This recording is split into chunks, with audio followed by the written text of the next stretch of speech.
हाँ जी दोस्तों, क्या हाल चाल। भाई पार्ट वन में जो है मैंने आप लोगों को बताया था कि आम इंसान के हिसाब से कि म्यूचुअल फंड क्या होता है, किस तरीके से काम करता है, एएमसी क्या होती है, कब शुरुआत हुई। थोड़ा सा आपको एसआईपी के बारे में भी बताया था, लमसम, एसटीपी, एसडब्ल्यूपी वगैरह उन सब के बारे में बताया था। तो ज्ञान काफ़ी सारा हो गया था। लेकिन इस बार मैं एक काम करता हूँ, मैं सीधा बिजनेस एंड से शुरू करता हूँ।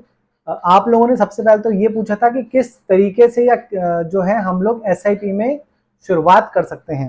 तो भैया एसआईपी में शुरुआत करने के लिए आपको 5-6 चीज़ें आपके पास होनी ज़रूरी हैं।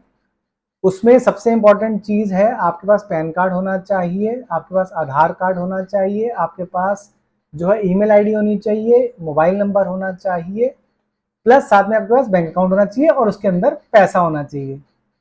ये 6 रिक्वायरमेंट हैं।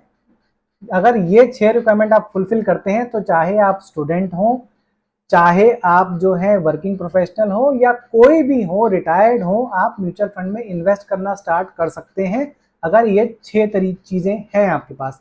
तरीके मैं आपको आगे बताऊंगा किस तरीके से कर सकते हैं। आप डायरेक्ट भी कर सकते हैं, आप किसी ब्रोकर के थ्रू भी कर सकते हैं, आप किसी म्यूचुअल फंड एजेंट के थ्रू भी कर सकते हैं। जो रजिस्टर्ड एजेंट्स होते हैं उनके थ्रू भी कर सकते हैं। मैं भी एक रजिस्टर्ड एजेंट हूं तो आप मेरे थ्रू भी कर सकते हैं।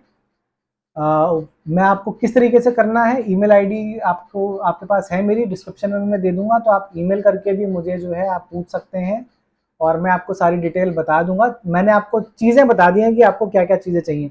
अच्छा, आप मिनिमम इन्वेस्टमेंट कितना कर सकते हैं? देखिए कुछ ऐप्स हैं जो कि 100 रुपये से भी स्टार्ट करती हैं, बट नॉर्मली जितनी भी एएमसीज हैं वो 500 रुपये और काफ़ी सारी एएमसीज मिनिमम 1000 रुपये से स्टार्ट करती हैं। कुछ एएमसीज 500 रुपये से भी स्टार्ट करती हैं। तो ऐप्स के थ्रू आपने करना है तो 100 रुपये से कर सकते हैं। एएमसीज के थ्रू डायरेक्ट करना है आपने तो आप 500 रुपये और 1000 रुपये से कर सकते हैं।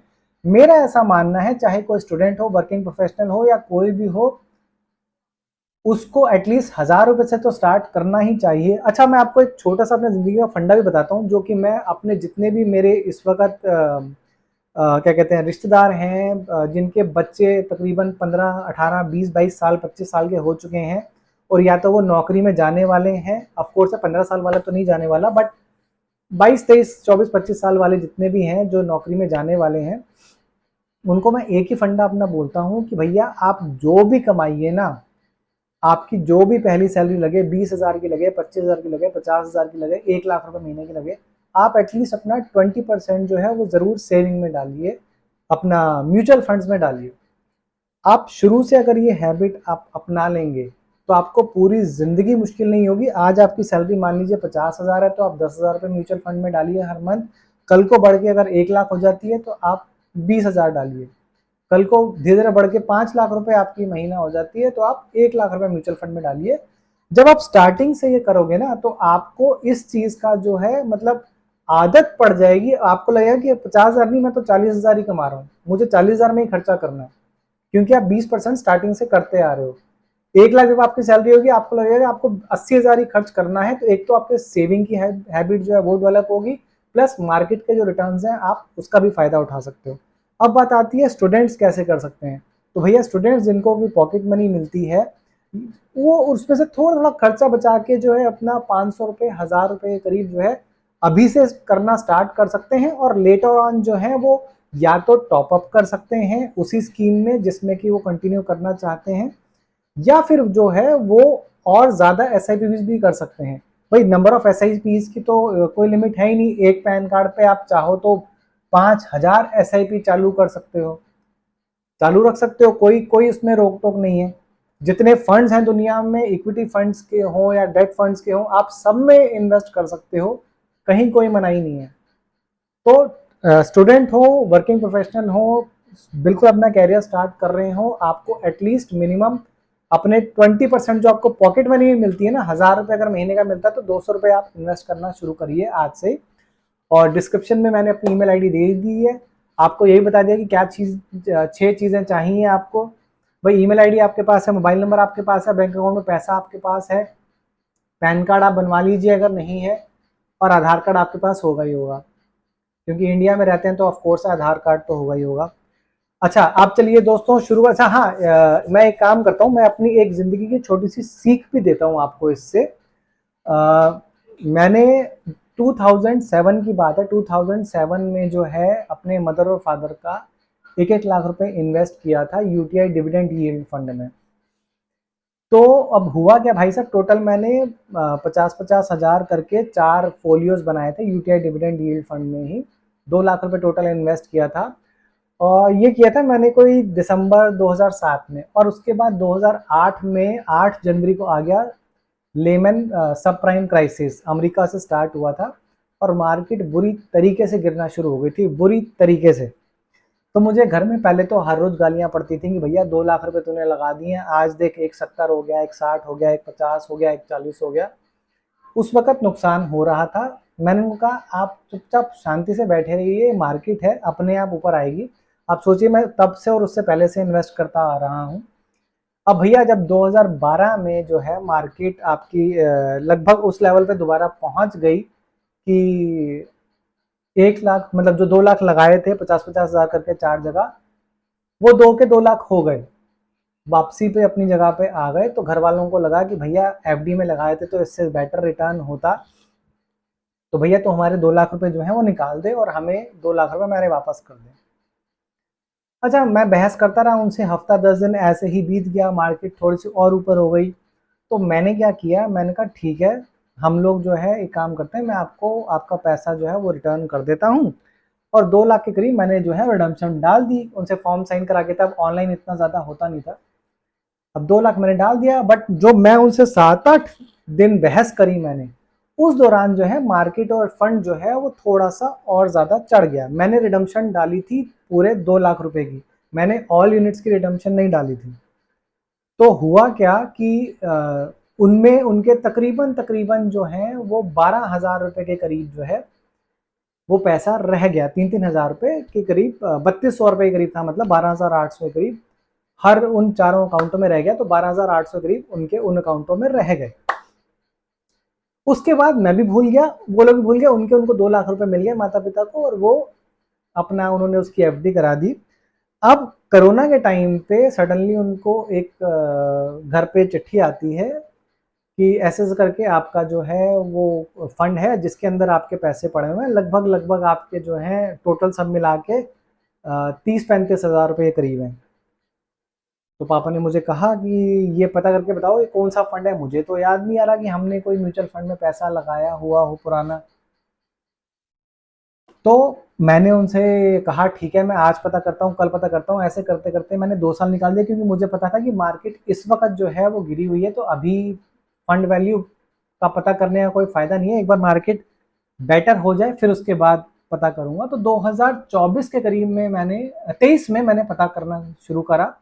तो पता चला कि ये वो पैसे हैं जो 2012 में हमने छोड़ दिए थे, यानी कि लगभग लगभग 12,800 के जो है वो जब मेल आई थी तब 35,000 के करीब हो चुके थे, और जब मैंने पता किया था तो ये तकरीबन 42,000 के करीब हो चुके थे। और फिर मैंने बात करते करते मैंने उनको फिर लटकाए रखा कि हाँ ठीक है। वो उन्होंने कहा रिडम्पशन डाल दीजिए, मैंने कहा हाँ आज डालता हूँ, कल डालता हूँ, परसों डालता हूँ, ये करता हूँ वो करता हूँ।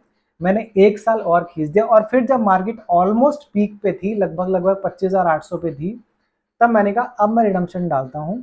तो आप लोग बिलीव नहीं करेंगे, जो वो 12,800 थे वो उनको जो है कितने पैसे मिले, उनको मिले थे वो 56,000 रुपए। जी हाँ दोस्तों, लगभग लगभग आप ये मानिए कि 4.2 गुना के करीब उनको वो पैसा मिला था। और कितने 2012 से लेके और 2024 मिड तक, यानी कि लगभग लगभग 12 सालों में उनको जो है उनका पैसा 4 गुना से ज़्यादा हो गया था।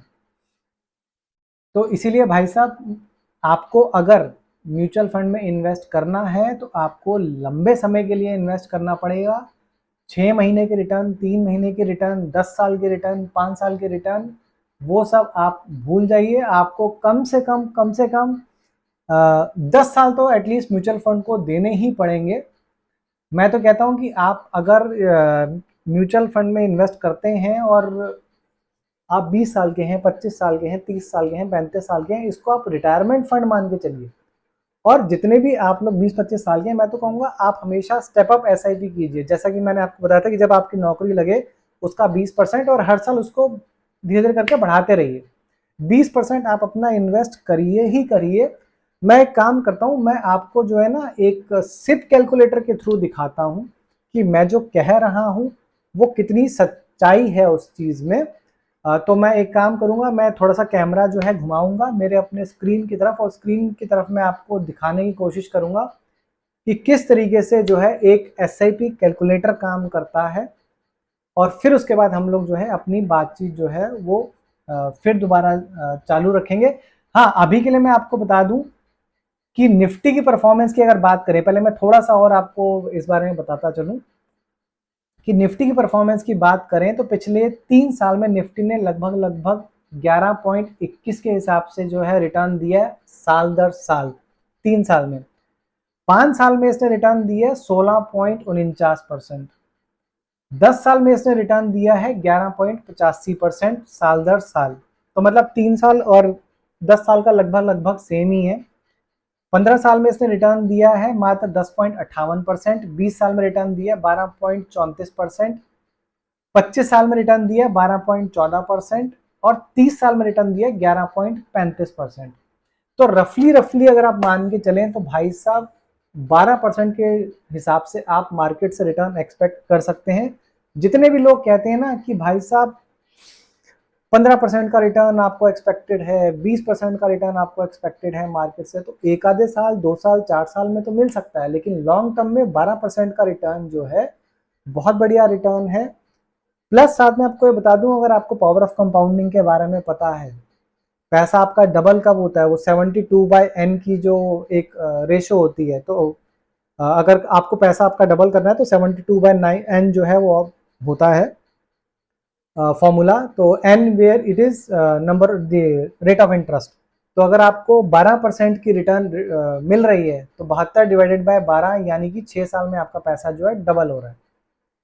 तो 12% की रिटर्न कोई बुरी नहीं है, हर 6 साल में आपका पैसा डबल हो रहा है, 12 साल में आपका 4 गुना हो रहा है, 18 साल में 8 गुना हो रहा है। तो आप सोच सकते हैं कि जैसे जैसे आप कंपाउंडिंग कर रहे हैं उस हिसाब से कितना कितना जो है आपका होता रहेगा। अच्छा, एक और दर्शक ने जो है वो मेरे से ये प्रश्न पूछा था कि सर मैं लार्ज कैप फंड्स और आपने बताया था कि जो निफ्टी के 50 फंड्स हैं वही लार्ज कैप होते हैं, तो लार्ज कैप फंड्स और निफ्टी 50 में फर्क क्या है, दोनों में दोनों अलग अलग फंड क्यों दिखाता है?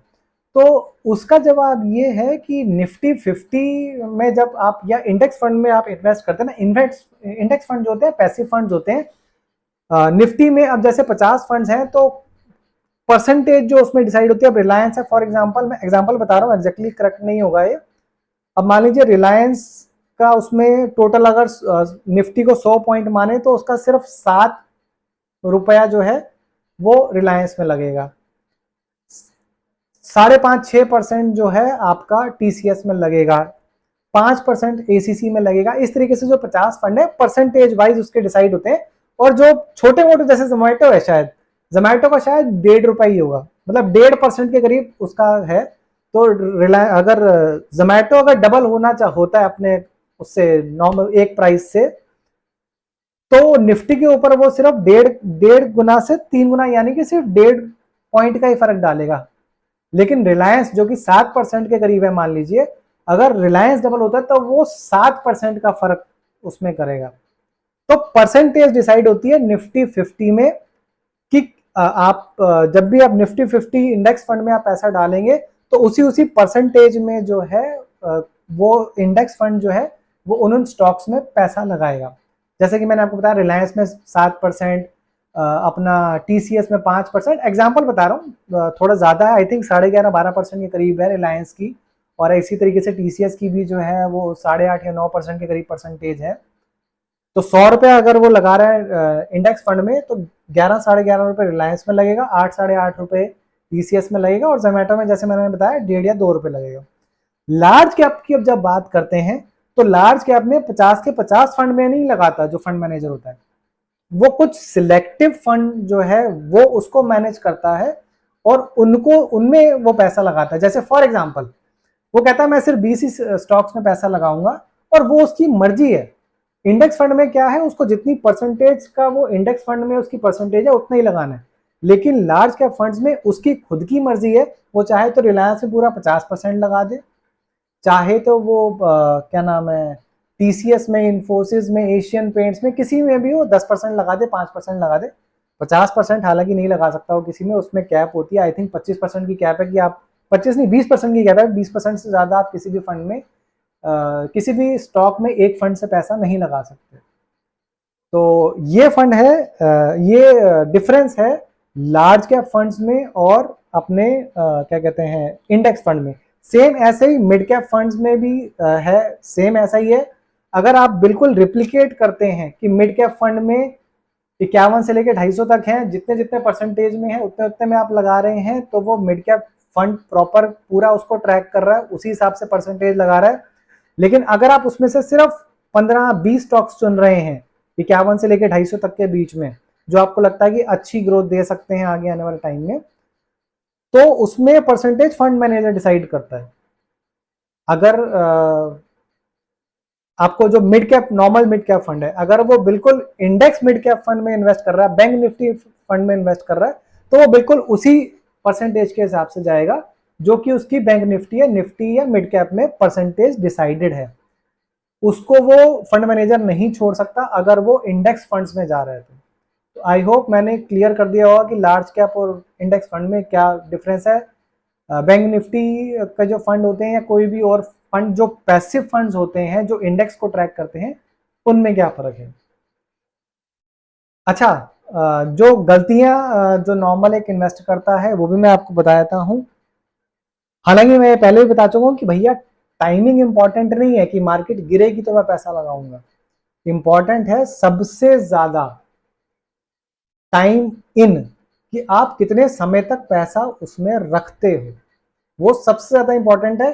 बाकी आप कोई भी गलती करो चल जाएगी। कोई रिटर्न आपको अगर 15% की रिटर्न दे रहा है तो कोई हो सकता है 12% की रिटर्न दे, ये दुनिया में कोई नहीं बता सकता। एक जो सबसे बड़ी गलती करते हैं जो मुझे याद आ रही है, वो ये है कि भाई साहब आपका नॉर्मली लोग क्या करते हैं कि फंड ट्रैकर से देखते हैं कि पिछले साल किस फंड ने जो है वो अच्छा परफॉर्म किया और उस फंड में पैसा लगा देते हैं। वो ये हिस्ट्री में लिखा हुआ है, हिस्ट्री बन चुकी है कि जो फंड पिछले साल नंबर 1 पे रहा है, सबसे ज्यादा रिटर्न दी है, अगले आने वाले 15 सालों में वो दोबारा कभी भी नंबर 1 नहीं रहा। तो ये सबसे बड़ी गलती करते हैं जितने भी इन्वेस्टर उस फंड को देख के जो है लगाते हैं। चलिए दोस्तों, अब मैं आपको एक बार सिर्फ कैलकुलेटर से दिखा देता हूँ कि जो मैं आप लोगों को बात बता रहा हूँ ना कि इन्वेस्टमेंट टाइम इन क्यों इंपॉर्टेंट है, तो वो मैं आपको दिखाता हूँ। तो मैं स्क्रीन जो है थोड़ा सा छेड़ूंगा और अपने जो है स्क्रीन की तरफ आपको लेके जाऊंगा। तो चलिए मैं आपको दिखाता हूं। ये देखिए दोस्तों, ये है इस वक्त जो है मैंने खोल रखी है स्क्रीन अपनी। आप देखिए मंथली इन्वेस्टमेंट अगर मैं सिर्फ 1000 करता हूं, एक्सपेक्टेड रिटर्न जो है मैं 11.35 से ले रहा हूं, क्योंकि मैंने आपको बताया था कि जो है नहीं माफ कीजिएगा, मैं जरा एक बार इसको चेंज कर दूं। मैं आपको शुरू से दिखाता हूं। 1000 की इन्वेस्टमेंट है, 10 साल में हमारा, 5 साल में चलिए देखते हैं 5 साल में कितनी है, 16.49%। तो 16.49% की अगर हम रिटर्न देखते हैं टाइम पीरियड 10 साल का, तो देखिए आपने पैसे लगाए 1,20,000, आपकी रिटर्न है 1,64,000, टोटल वैल्यू आपकी 2,84,939 रुपए।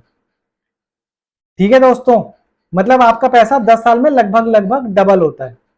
आप ये मान के चल लीजिए 140% के करीब होता है।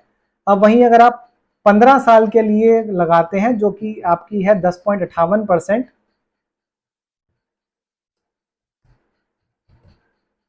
तो ये देखिए ये आपने लगाया 15 सालों के लिए, आपने लगाए 1,80,000, 2,41,000 आपको मिले 4,21,000, यानी कि आपकी जो है रिटर्न हो गई आपकी लगभग 166% के करीब। अच्छा, 20 साल में आपका 12.34% के करीब है, 12.34% टाइम पीरियड हो गया आपका 20 साल का। अब ये देखिए 20 साल में आपकी रिटर्न 2,40,000 आपने लगाए, आपके लगभग लगभग 4 गुना पैसे हो रहे हैं।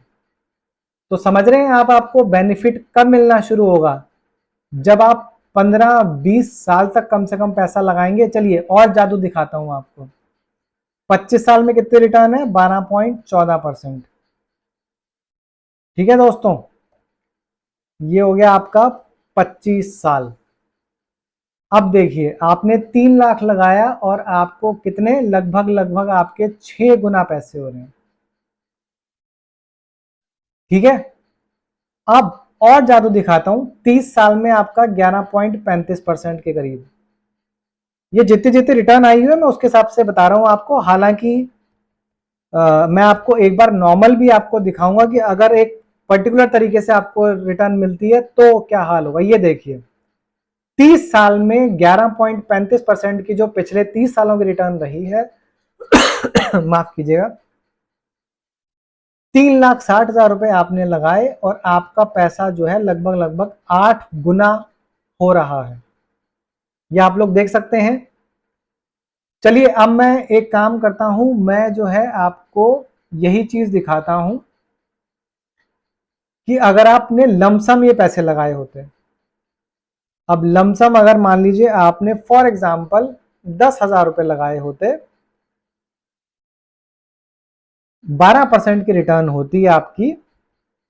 ठीक है, 5 साल में आपका ये पैसा कितना होता? 5 साल में आपका ये 70% हो जाता। ठीक है दोस्तों, यही अगर आपको 10 साल के लिए आप लगाएं पैसा तो आपका पैसा 3 गुना हो जाएगा 12% के हिसाब से। 15 साल लगाएं 5 गुना, 20 साल लगाएं तो आप देख सकते हैं लगभग लगभग 10 गुना हो रहा है। 25 साल लगाएं तो देखिए 17 गुना। लेकिन यही पैसा अगर आप 30 साल तक लगाते हैं, 30 गुना आपका पैसा हो रहा है।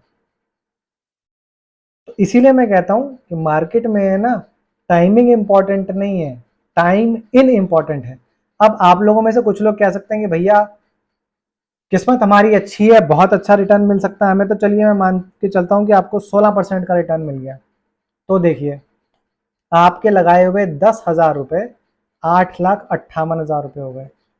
मतलब मैं इतना कहना चाहूंगा कि अगर आपने अपने शुरू की फॉर एग्जांपल 1 साल की सैलरी अगर आपने लगा दी, मान लीजिए आप 25,000 रुपये महीना कमाना शुरू करा, आपने 3 लाख रुपए पूरे के पूरे लमसम जो है लगा दिए और आपको रिटर्न मिली सिर्फ और सिर्फ मान लीजिए 12% के हिसाब से। 30 साल के, भैया कह लीजिए चलिए आपके 25 साल की उम्र में आपने नौकरी शुरू करी थी और आपने 35 साल ये पैसा लगाए रखा, तो रिटायरमेंट पे सोचिए आपको कितना पैसा मिलेगा 1,58,00,000 रुपए। ठीक है, उस वक्त जो है इसकी कोई उतनी वैल्यू नहीं होगी 1,58,00,000 की। चलिए वो भी मैं आपको बता देता हूं कि अगर इन्फ्लेशन के हिसाब से हम लोग करते हैं तो कितना आपको पैसा मिलेगा। ठीक है दोस्तों, अच्छा मंथली एसआईपी भी आपको दिखा देता हूं। देखिए मंथली एसआईपी अगर आप लोग 1,000 रुपए सिर्फ लगाते हैं 12% रिटर्न के हिसाब से, ठीक है दोस्तों, तो आपका जो ये आपका 12% के हिसाब से हमने लगाया है, टोटल आपने 15 साल में लगाए 1,80,000 रुपए। ठीक है, आपकी रिटर्न्स कितनी आ रही हैं? 3,24,000 रुपए। ये एसआईपी विद इन्फ्लेशन का आपको दिखाता हूं। 1,000 रुपए आपने लगाया, इन्फ्लेशन का रेट है 5%। ठीक है दोस्तों, टाइम पीरियड है 15, ये 30 साल का चलिए लगा लेते हैं हम लोग, क्योंकि मैं तो चाहता हूं कि आप लंबे से लंबे समय तक ही लगाएं।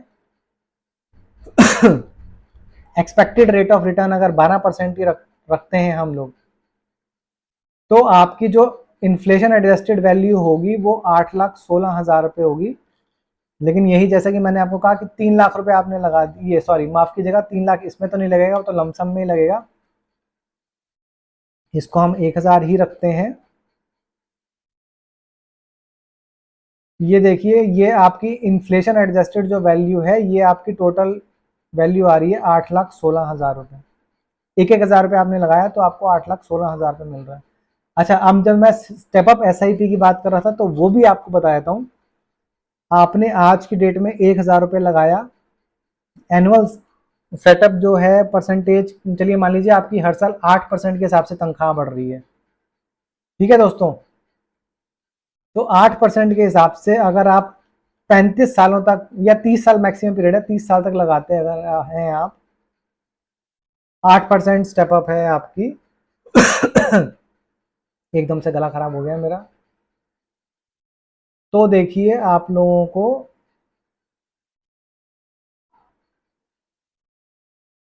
कितना आपका आ रहा है ये, टोटल आपने 13,59,349 लगाए और आपको मिल रहा है 57 लाख रुपए। यानी कि आपका पैसा लगभग ये रिटर्न्स है आपकी, माफ कीजिएगा, आपका पैसा 5 गुना के करीब हो रहा है अगर आप सिर्फ 1,000 रुपए से लगा रहे हो तो, और वो भी 8% स्टेप अप कर रहे हो। तो आपको हर हालत में जो है स्टेप अप करते रहना है, लंबे समय के लिए टिकना है। लमसम पैसा आए आपके पास, जैसे बोनस वगैरह की कोई चीज आए तो आप वो भी कर सकते हैं। आई होप कि मैंने आपको काफ़ी सारी चीज़ें जो हैं वो जो बताई हैं उसमें आपको समझ में आ गया होगा। दोस्तों, जादू का पिटारा है ये अगर देखा जाए तो, बट ये जादू ओवरनाइट नहीं होता, ये भी आपको मान के चलना पड़ेगा कि ऐसा नहीं है कि आपने आज पैसा डाला और 2 साल में 3 साल में आपका पैसा ट्रिपल हो गया, डबल हो गया। होता है तो बहुत अच्छी बात है, लेकिन ऐसा पॉसिबिलिटी बहुत ही कम होती है, और इन सब आप झांसों में ना आए तो ही ज़्यादा बेटर है। बाकी म्यूचुअल फंड जैसे कि मैंने आपको बताया था बहुत तरीके के होते हैं, आप किसी भी तरीके से कर सकते हैं। Open ended, close ended, growth fund, index fund का मैंने आपको बताया वो भी होते हैं, ईटीएफ्स भी होते हैं। तो एक चीज़ आप लोगों को कहना चाहूँगा कि आप डायरेक्ट भी इन्वेस्ट कर सकते हैं, किसी भी कंपनी की वेबसाइट पे जाके, एएमसी पे जाके आप डायरेक्ट इन्वेस्ट कर सकते हैं, लेकिन आप हमेशा किसी भी एक रजिस्टर्ड एजेंट के थ्रू जो है वो इन्वेस्ट कीजिए, क्योंकि उसको पता है कि मार्केट में क्या चल रहा है, क्या नई चीज़ आई है, कौन से फंड बेटर परफॉर्म कर सकते हैं, कौन से फंड बेटर परफॉर्म कर रहे हैं। बहुत सारे ऐसे फंड्स हैं जो कि अच्छे परफॉर्म कर रहे हैं, गूगल से भी आप देख सकते हैं। बट मेरा ऐसा मानना है कि आपको एक एक फंड में जाकर सीखना चाहिए कि वो किस स्टॉक में इन्वेस्ट कर रखा है उन्होंने, और उस स्टॉक के आगे आने वाले टाइम में क्या प्रोस्पेक्ट्स हैं। तो वो फिर कभी दोबारा वीडियो बना के जो है उसके बारे में भी आप लोगों को बताऊंगा। फिर से वीडियो काफ़ी लंबी बन गई है, तो अभी के लिए दोस्तों इतना ही। आई थिंक, आशा करता हूँ कि आपको कुछ समझ में आया होगा। वीडियो लंबी हो गई है तो उसके लिए आई एम सॉरी, बट समझाने के लिए टाइम लगता है यार। किस तरीके से किस कैसे चूज करने चाहिए म्यूचुअल फंड्स वो आपको अगली सीरीज में बताऊंगा। अभी के लिए इतना ही दोस्तों, आप सभी लोगों का वीडियो देखने के लिए बहुत बहुत बहुत धन्यवाद। और कुछ भी आपने पूछना हो, म्यूचुअल फंड में इन्वेस्ट करना हो, तो आप मेरे को ईमेल आईडी पे मेल कर सकते हैं। ईमेल आईडी है मेरी am2pm714@gmail.com। उस पर आप मेल कर सकते हैं, डिस्क्रिप्शन में भी मैं लिख के दे दूंगा आपको। तो आपने जैसा भी आपको लगे, आपने खुद इन्वेस्ट करना है, जैसे भी करना है आप कर सकते हैं। आई होप मैंने म्यूचुअल फंड्स को लेके आपको काफ़ी क्लैरिटी दे दी होगी। आप सभी लोगों का वीडियो देखने के लिए धन्यवाद। और जितने भी लोग म्यूचुअल फंड्स में नए हैं या उनके दोस्तों को नहीं पता, उनके रिश्तेदारों को नहीं पता, तो ये वीडियो उनसे शेयर ज़रूर कर दीजिएगा और वीडियो को लाइक ज़रूर कर दीजिए। कमेंट सेक्शन में आप कमेंट करके भी पूछ सकते हैं मेरे से, जो भी आपने क्वेश्चन पूछना है। मैं फिर उसके ऊपर भी एक वीडियो बनाऊंगा, या जो अपनी अगली वीडियो बनाऊंगा कि आपको सिलेक्ट कैसे करना है कि कौन सा म्यूचुअल फंड आपको चुनना चाहिए, वो भी मैं आपको जो है उसी उसी वीडियो में आपको आंसर दूंगा मैं। आप सभी लोगों का वीडियो देखने के लिए बहुत बहुत धन्यवाद।